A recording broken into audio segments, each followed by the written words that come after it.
So let us prepare ourselves, if you would, just put your hand over your eyes. I open my eyes to see the spiritual truth today. I open my eyes to see the spiritual truth today. And now over your ears, I open my ears to hear the spiritual truth today. I open my ears to hear the spiritual truth And today. now just put your hand over your heart and extend out your arms. I open my heart to receive the spiritual truth today. I open my heart to receive the spiritual truth today. The spiritual truth that I'm working with today is the one that says how we show up in the world is determined by what we repeatedly do. How we show up in the world is determined by what we repeatedly do. Now, I actually borrowed that, and I'm paraphrasing it from a quote from Will Durant, the great historian and philosopher Will Durant, who said, "We are what we repeatedly do." We are what we repeatedly do, and therefore success is not an act but a habit. I like that a lot, but it's not spiritually correct. We are much more than what we repeatedly do. We're much more than that, because we walk and live in a land of pure potentiality, and everything is available to us when we need to change. You can change anything about yourself. You drink too much, you can change that. You have a problem with compulsive overeating, you can change that. You have a problem not being able to keep a job, you can change that. You have a problem with a wandering eye, you can change that. You can change all of those things, because we live in a land of pure potentiality. And when we do, when we change any behavior that you have, that you're repeating and repeating and repeating, that's not serving you, and you begin to change it, then you begin to build a life of success for yourself. See, so how do I know that? I know that because I had most of those things I just listed, and I was able to change them. I was able to change them, not by myself, but with God, all things are possible. Now, I'm not talking about a God in the sky. I'm talking about an energy of love that flows through us all, every single one of us. And I was lucky to have God flowing through people who blessed me with their wisdom and their mentoring. See, and we have that all over. God works through and maybe God worked through Jesus for you. Maybe God worked through Buddha for you. Maybe God worked through your sponsor for you. Maybe God worked through your spouse for you. Maybe God worked through an aunt for you. Maybe God worked through a best friend for you. And with that, you were able to change some behaviors that no longer suited you in this life. Those are the angels of our lives. I have a new angel in my life, one I've been working with for 8 months. Her name is Cindy Wigglesworth. My angel, Cindy Wigglesworth. I still have a little trouble with being mature enough to say her name. But I'm getting better. All right. So here's the thing. Cindy Wigglesworth wrote this book called SQ21, The 21 Skills of Spiritual Intelligence. And she's become my angel because if I am mindful that I live in a land of pure potentiality, and if I am mindful that I need to move my ego in service to my higher self, I can begin to change any repeatable behavior that needs to be changed for myself to have success in my life. Well, today we're going to conclude this series. The whole idea of becoming spiritually intelligent is not becoming better than anybody else. Here's the definition of spiritual intelligence. It's the ability to behave with wisdom and compassion while maintaining inner and outer peace, no matter what the world throws at you. What a gift that would be for us if we could behave, not think about it, but behave with wisdom and compassion while maintaining inner and outer peace, no matter what the world throws at you. And by world, I mean those people out there, whether they're in our families, our offices, our churches, wherever they are. We can maintain inner and outer peace no matter what. How great would that be? Well, the first 18 are in on your YouTube channel. It's on the front of your bulletin. You can catch up. I don't have time to do any review of those. We're going to put together, Justin's going to put together a CD series of all of them. So we'll have that available to you pretty soon. But yeah, it's a good thing. Today we're starting with 19, which is making compassionate and wise decisions. Skill number 19. To be spiritually intelligent, we need to learn how to make wise and compassionate decisions. Now this skill builds on all the others, so don't try and jump into 19. You have to do some work to get to the place where you're ready for skill number 19. See, because we have to, in the beginning, we learn how to understand who we are and how we think, and how our family thinks, and how the world thinks. And we call that our personal worldview and just the worldview. We have to learn how to do that in order to make wise and compassionate decisions. Because so often we're making decisions based on habit. And those habits are from values that came from our families generations after generations. They're no longer our values, but because they're our family's values, we're still making the same decisions based on those. For instance, I come from an Italian Catholic family. And in my family's culture, girls did not get sent to college. If we went to college, we went on our own dime, because the thinking is girls are going to get married to a man, and they're going to support them, so we don't need to go to college. So they sent my brother to college, the little prince. God love him.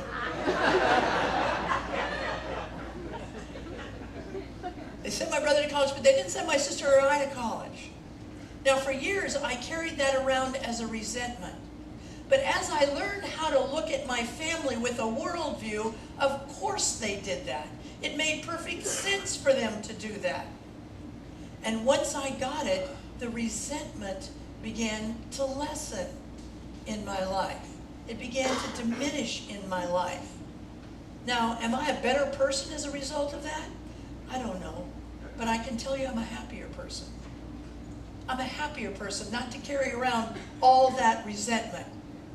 I made a wise and compassionate decision to let it go and to begin to live my life in a different way.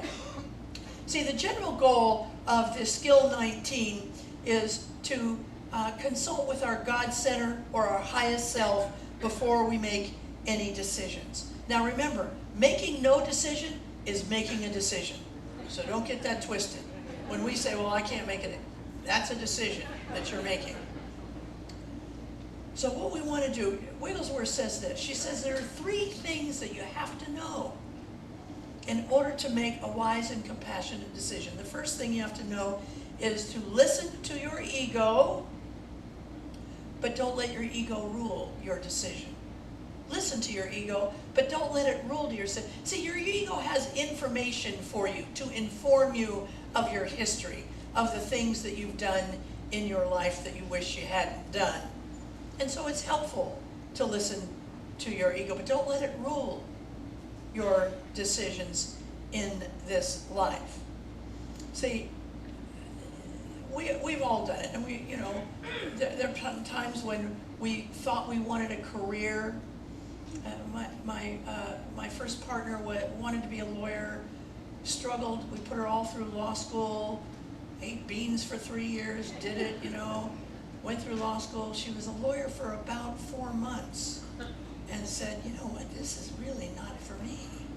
It was her ego that wanted her to be an attorney. What didn't make her happy? We've done that with cars. We bought a car because it looked good and we thought we looked good in it. And after we had the car, we said, this is not the car for me.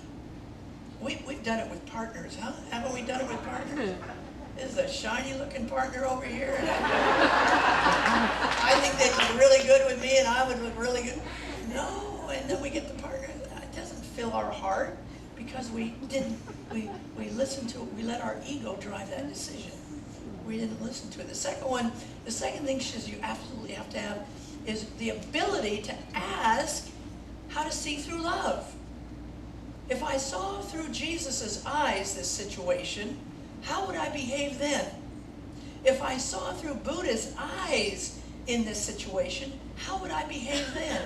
If I saw through Muhammad's eyes in this situation, what would I do then? Ask, what would love do in this situation? The third one is that we need to learn to act from wisdom, from this compassionate and wise decision. It's not enough to know wisdom and compassion. We need to act from it. And sometimes that means we have to step out of our comfort zone to act with wisdom and compassion around a situation in our life. You don't get any spiritual points for thinking things. You have to let that inform your words and your deeds. Wigglesworth says that this one, like all the rest of them, but especially maybe this one, has different levels. Don't expect yourself to be perfect in this decision. She has 5 different levels. And when we can get to those 5 levels, then we've achieved real mastery over this skill 19. But until then, we work toward it. And so the first one is the most basic one. I am able to make decisions that are compassionate toward myself. I am able to maintain a clear intention to develop and grow in spiritual intelligence while simultaneously not berating myself. Let me say it again. While simultaneously not berating myself for not being yet perfectly enlightened. I see this so much. I see this in New Thought more than in any other church or theology I've ever been around. We think that if we aren't doing it perfectly, we are not good people of faith. This takes a while to develop these skills in our life. You know, sometimes I get, and we've all done this, you know, you start something new, or you take on a new identity, and you want everybody to have that identity, don't you? And you want to tell them what they're doing wrong. Sometimes I get couples in my office, and one of them will say, her life was a mess before she got into recovery and then started coming to this. It was a mess. And now, there's nothing I can do right. I've been in it for 6 months, and I can't pray right, I can't eat right, I can't apologize right. There's nothing I can do that's right. We all do that. We're so excited. We want other people to be able to have what we have and do what we do. But this is telling us, let them have their time. Let them have their time. Let them make their mistakes. You keep moving in the direction of your own spiritual recovery and let them alone in your life. Oh, that was level 2. I'm going on to level 3 now. Okay. Level 3. I am able to be compassionate toward those who feel they are my enemy and who act to harm me. I set healthy boundaries around behaviors, but I don't hate the person who's acting them out. Now we've gone over this and over this and over this, so we don't need to go over it a lot. But here's the thing. If you feel yourself being self-righteous, you're not being spiritually intelligent. You're not acting with wise and compassionate behavior. If you find yourself telling anybody else what they're doing wrong, you find yourself really hating them for doing it, know that you need work to do on your inside. They don't need to do any work. You need to do the work on the inside of you. The only thing that hate does is clog your spiritual and physical arteries. That is the only thing that hate does. It doesn't solve anything. Just like Mary's beautiful prayer said, we have to concentrate on love. Number 4 is the universal and higher awareness is so strong that my decision-making process always factors in the pain and suffering of others. Yet I am not paralyzed by this awareness. I take balanced actions that honor all beings. So So in other words, I'm making a decision, I'm looking at how it's going to affect other people, I'm aware of it. So for instance, I may hate my job, hate my job, hate my job, hate my job. And I want to leave this job. But I look at who would be affected by that, and I see I have 3 kids at home to feed. And I can't just leave that job.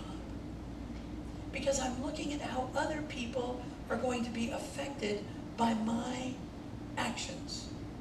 Now here's the thing.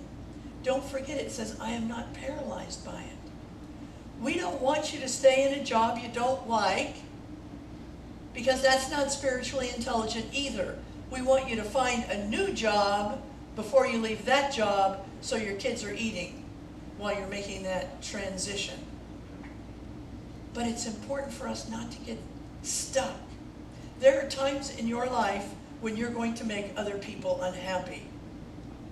That is not necessarily a bad thing.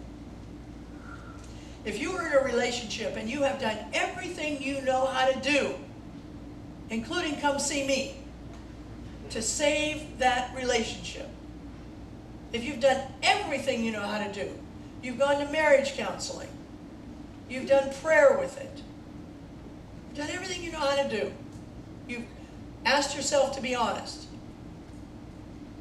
and the relationship is not vibrant any longer, it's a complete relationship. And that person may be hurt as you walk out the door, but believe me, they were not being served by being with somebody who was a vacant, absent partner, an unhappy person. So take that to heart and make sure that you don't get stuck. See, we don't want you victimized. Oh, I'm in a job. I have to stay with the state because I work. We don't want that for you. We want you to be happy. And there's a way to do that, to be spiritually intelligent, make a wise and compassionate decision, and do it. The last one is the last one is universal awareness and strong connection with your higher self means that my inner guidance is strong and clearly felt. With steady self-mastery, my inner guidance is translated into wise and compassionate action, which sees to flow through me from its source of life, or my HP, as I understand it. Now look, I'm not there yet, and maybe a few of you are there yet, but most of us aren't there yet. This is where we're seeking to go. This is where if we keep working with these spiritual skills of spiritual intelligence, we will get there. We will get to a place where we just naturally know. Seek first the kingdom of heaven, and all else will be added onto you. We will just know that. But there's work to do. This is the level 5. It's the highest level. So let's move on to skill 20. Skill 20 is be a calm and healing presence. You know who knows this without ever us learning it in church? Kindergarten teachers. They know that. You know, when the class is going crazy, a kindergarten teacher never hollers. They whisper. They whisper. They become the calm and healing presence they want to see in the classroom. There's a story by a Tibetan monk, about a Tibetan monk, who did what is called healing compassionate meditation. It's a specific healing compassionate meditation. And he became an expert in this kind of meditation. And they would bring people who were volatile into a room with him and angry. And they would close the door and leave the two together. And eventually, the volatile, angry person would become calm in his presence. He couldn't sustain the anger or the volatility in the presence of somebody who was as calm as this monk was, as he did this meditation. That's where we want to be. See, we want to go to our offices and become the calm, peaceful presence. We want to go to family dinners and become the calm, peaceful presence. We want to go to our organizations and become the calm, peaceful presence in our life. Because as we become others become like us. It's a very powerful thing. The final skill, the last one, is skill 21. And it's being aligned with the ebb and the flow of life. Being aligned with the ebb. You know, there's a natural flow to this life. And we interrupt it all the time. Many of you are familiar with me telling the story about Wayne Dyer. And he tells a story about being with his 3-year-old in the swimming pool. And he had his 3-year-old daughter on his lap, and he was in a tube, and they were just floating around the swimming pool in their backyard. Now, any of you who have been around a 3-year-old know that they will say something over and over and over and over again. And he said, I was just about ready to drown her. She kept singing, row, row, row your boat, row, row, row your boat. He said, I realized that in order to keep from drowning her, I was going to have to find some spiritual nourishment in this song. And he did. He said, row, row, row. Be in purposeful existence in this life. Your boat. Don't row anybody else's boat. When you row, try and row somebody else's boat and your own boat. You're all going collywampus. You're all going to run into something. Merrily, joyfully, gently. Merrily, joyfully, gently. Let that be your attitude in life. Down the stream, not up the stream, with the ebb and the flow of life. It's so much easier than what we make it when we try and row up the stream. Well, that's the 21 skills. Now, some of you have asked why we haven't sold the book. You can get it on Amazon. I encourage you to do it. We're going to have a CD set. I encourage you to get that and begin to review these because they're practical. They're easy to do. The reason we haven't sold the book is our wholesaler was out of them, and so you can get it on Amazon. But I encourage you to work with these because they'll change your life. And isn't that what we're all about here? Is to begin to uplift and to really reach for the life that we were destined to have, which is a life of not only being loved, but loving all people. Let's take this message into prayer. Knowing there's a power in presence, it's the power and presence of God. And if I just get out of my own way, if I get my bloated nothingness out of the way and allow it to run through, then everything that comes from me that is needed on the planet will land on the planet. And that's a beautiful thing. Makes my life worthwhile. And if we all do this, knowing that we're all in this together, that's a beautiful thing. I give thanks for that. I release this word into the law, and together we say, and so